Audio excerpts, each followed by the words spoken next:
All right, all right. Grand Rising, Amazing Grace. And, you know, thank you again for another week to allow me to share as an ambassador of peace and love.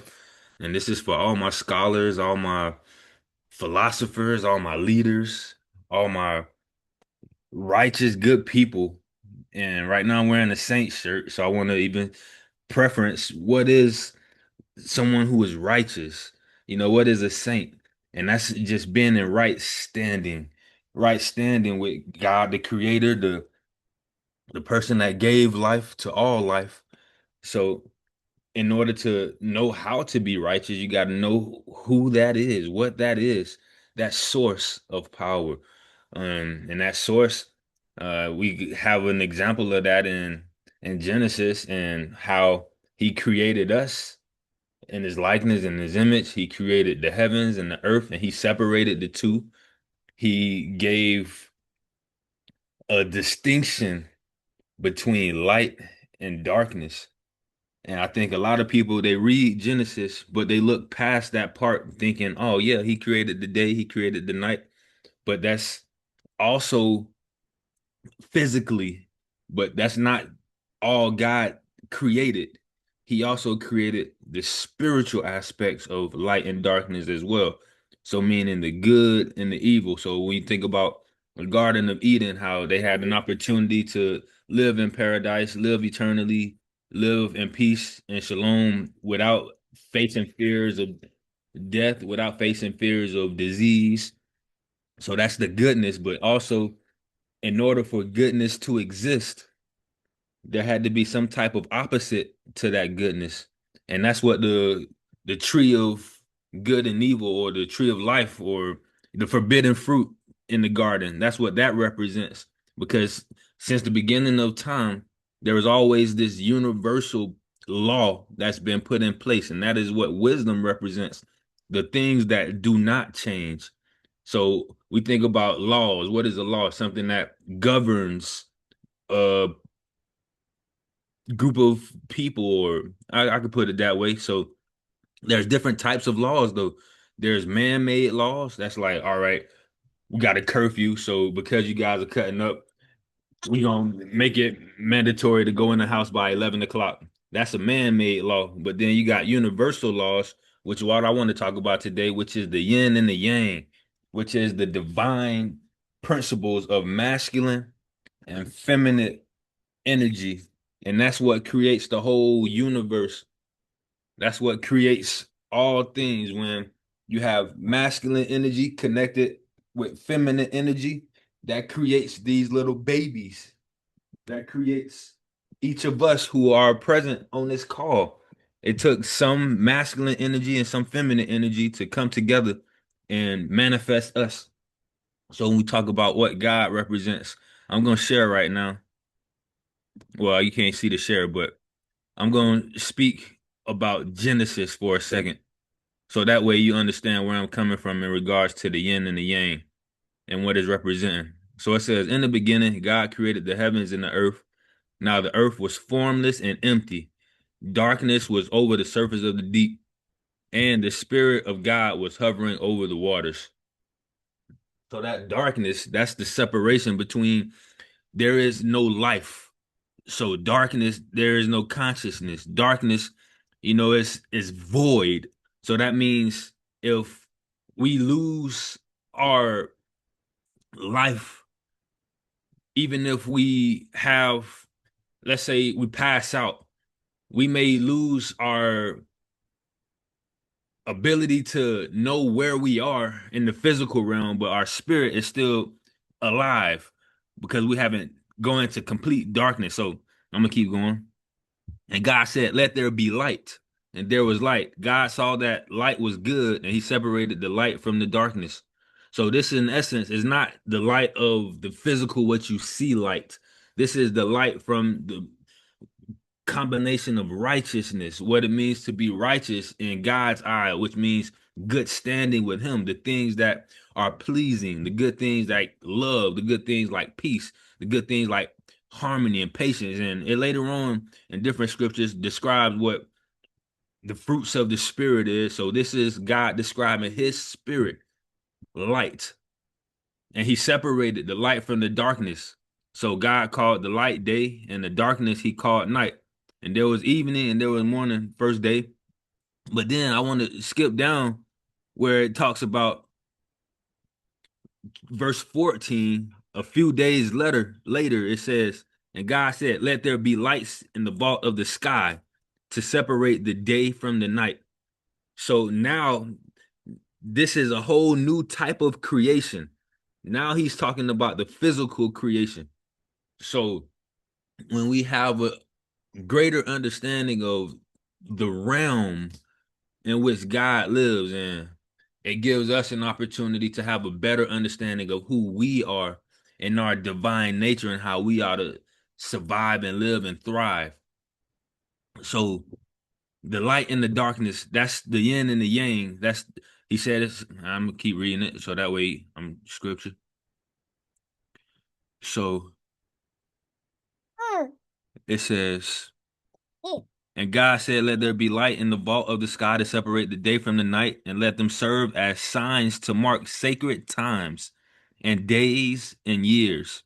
And let them be lights in the vault of the sky to give light on the earth. And it was so. God made two great lights, the greater light to govern the day, and the lesser light to govern the night. He also made the stars. God set them in the vault of the sky to give light on the earth, to govern the day and night, and to separate light from darkness. And God saw that it was good, and there was evening and there was morning on the fourth day. So these are two different days, two different creations, two different types of light and darkness. So come on, baby. Come on. Yes, there we go.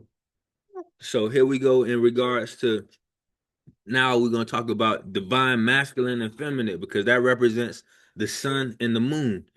So they all complement each other because it's a completion within us. So that's where we have to realize the divine feminine and masculine are two complementary energetic archetypes that present with everyone regardless of gender.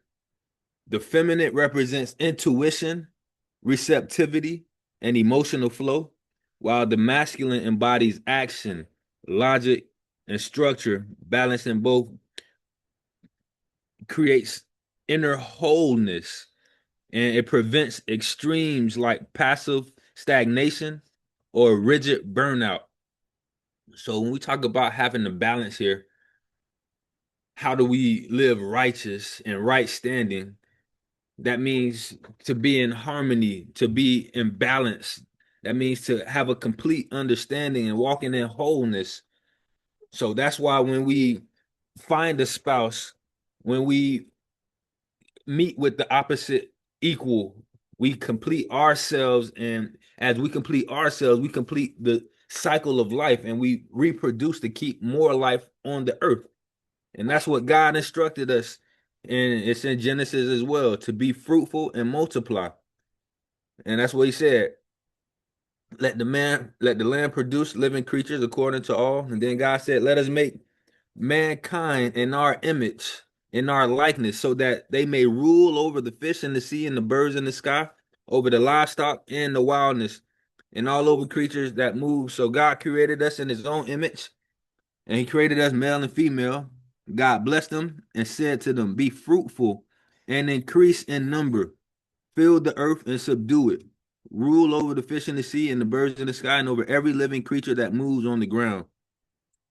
So I'm going to pause there in regards to what I'm sharing here on the screen, just so we could have a conversation about that and recognize the importance. And I'm also going to put on this Zoom, there is a video that's going to come along with it that talks about the yin and the yang and how it's present.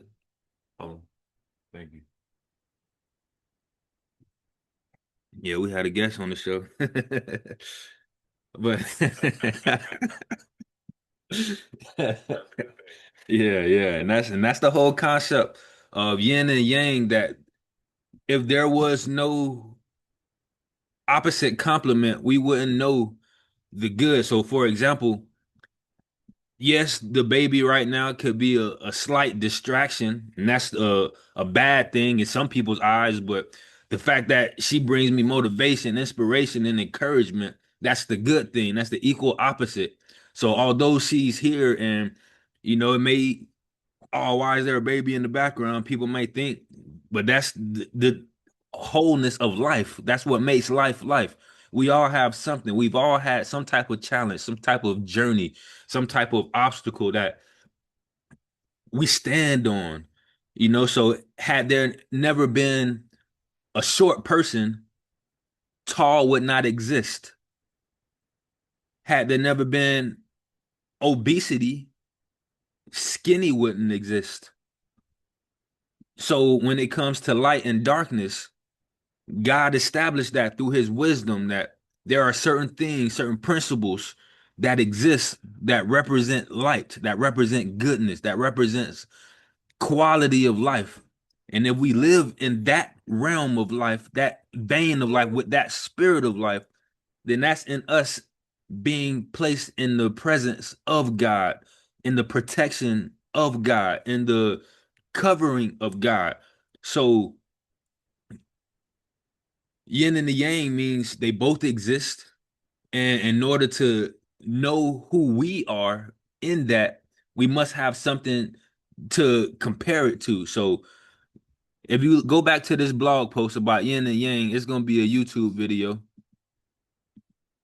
and it's going to go into deeper depths about how, and the call ends like this. And I'm going to end with the same type of metaphor where if Adolf Hitler, if some of the most evil people on the planet, if they never existed, how would we be able to look in the mirror and say to ourselves, I am a good person? We wouldn't know. We wouldn't have anything to compare it to. So therefore, the goodness within us probably wouldn't exist had it not been evil to compare it to. So that's the whole concept of the yin and the yang, and also the beginning of what God gave us instructions to do to honor the balance of life. So the masculine and feminine, divine within each of us. So to find that balance, to not overstep anyone, to allow them to work in harmony with each other. And, from there, live your best life, man. Sometimes living your best life could it it could be just keeping the fire lit. And that's a story about Methuselah, the oldest person to ever live.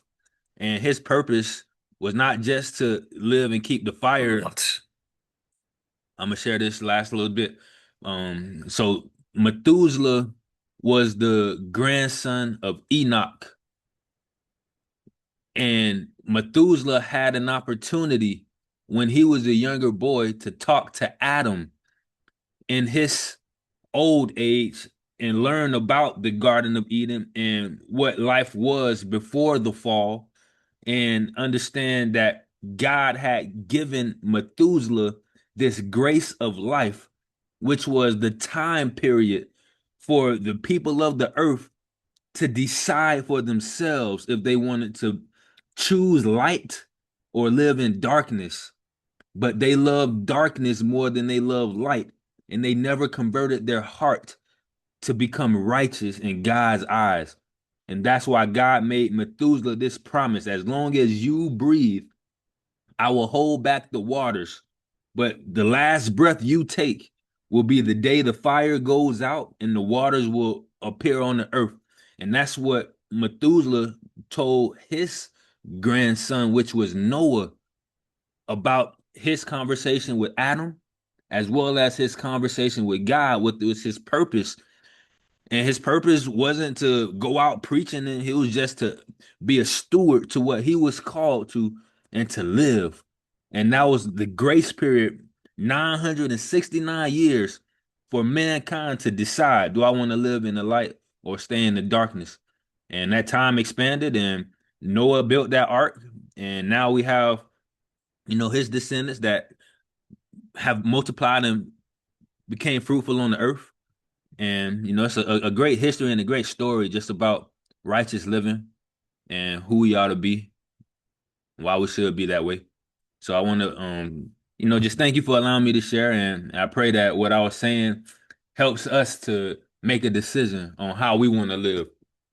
First off, knowing the difference between the ways we can live in light or darkness, and knowing why we should live in light because of the protection and the harmony and the love that comes with it from God's grace.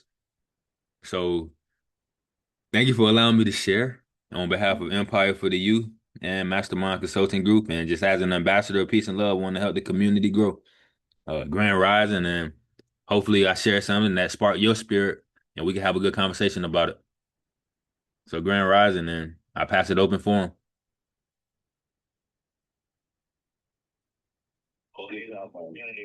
Amen.